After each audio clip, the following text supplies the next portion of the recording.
Spider-Noir foi uma das maiores surpresas de 2026. Após tantos erros da Sony tentando criar o universo compartilhado do nosso cabeça de teia, nos entregando pérolas como Madame Teia, Morbius e Kraven, eles tiveram mais um acerto além do Aranhaverso, uma série que ninguém esperava nada, mas acabou entregando tudo, porque essa não é a história de um jovem aprendendo a ser herói. Spider-Noir vem totalmente na linha contrária de qualquer história do Homem-Aranha. É a história de um homem tentando fugir da responsabilidade de ser um herói.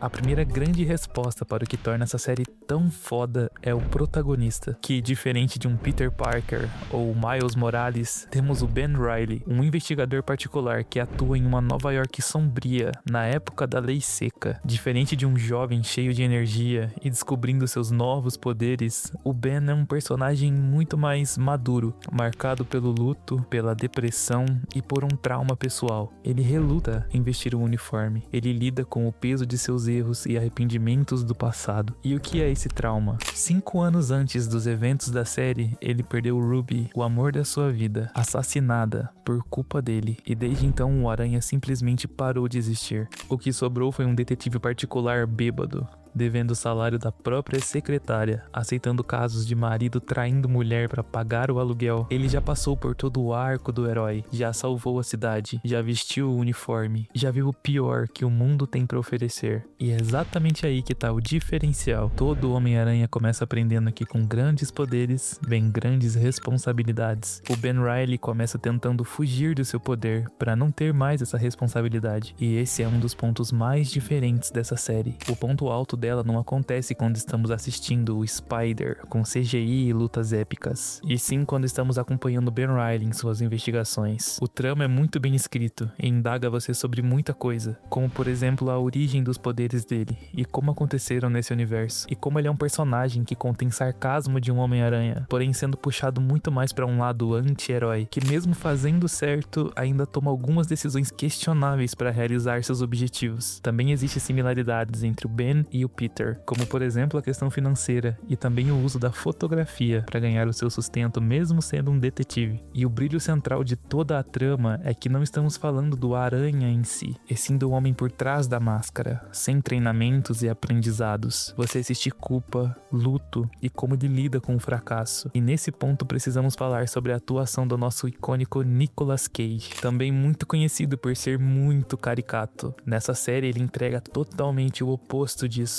O detalhe é que ele foi escolhido principalmente por também estar velho e combinar perfeitamente com esse Homem-Aranha, porque quando ele está sem a máscara, vemos um Homem-Aranha velho, lento e cansado. Isso muda completamente quando ele coloca o uniforme. Ele vira outra pessoa, ele vira o Spider, e isso conversa muito bem com a narrativa. Ben quer abandonar o herói, mas o herói continua existindo dentro dele, e Nicolas Cage passa essa sensação muito bem. Não só o Nicolas Cage, mas também o visual inteiro da série, porque o maior acerto dos criadores foi abraçar completamente a estética noir, aquele visual clássico dos filmes policiais dos anos 30 e 40, com ruas escuras, becos cheios de fumaça, sombras pesadas, corrupção, crime. Inclusive a série permite que você assista tanto na versão colorida quanto em preto e branco, mas sinceramente essa é uma das raras situações onde eu realmente recomendo o preto e branco, porque dá pra perceber que praticamente toda a cena foi pensada pra funcionar desse jeito. Ele reforça o principal tema da série. Spider-Noir não acontece em um mundo colorido e otimista como estamos acostumados a ver nas histórias do Homem-Aranha. Esse é um mundo completamente oposto, com temas muito pesados, principalmente em relação à Primeira Guerra Mundial. Os personagens têm uma forte ligação com o tema da Primeira Guerra Mundial, aonde toda a trama começa a ser desenvolvida e perguntas respondidas. E uma das mais importantes é a origem dos vilões. Nesse universo temos o Silvermane, também conhecido como Cabelo de Prata, como o principal vilão do Homem-Aranha, junto com o Flint Marko, o Homem-Areia, Lonnie Lincoln e o Electro. E aqui eles são produtos diretos desse mesmo mundo destruído, homens corrompidos pela pobreza da guerra, onde vemos o Spider enfrentar dilemas e até mesmo desilusões amorosas.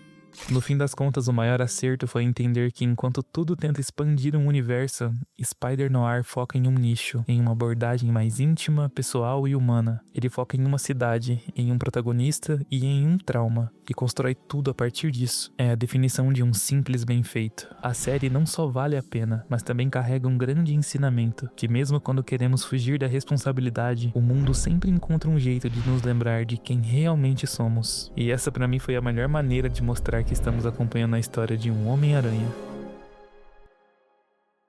E você, tá esperando o que para ir assistir? Deixa seu comentário aqui embaixo. E não esquece de dar o like e se inscrever para não perder os próximos. Valeu e até a próxima.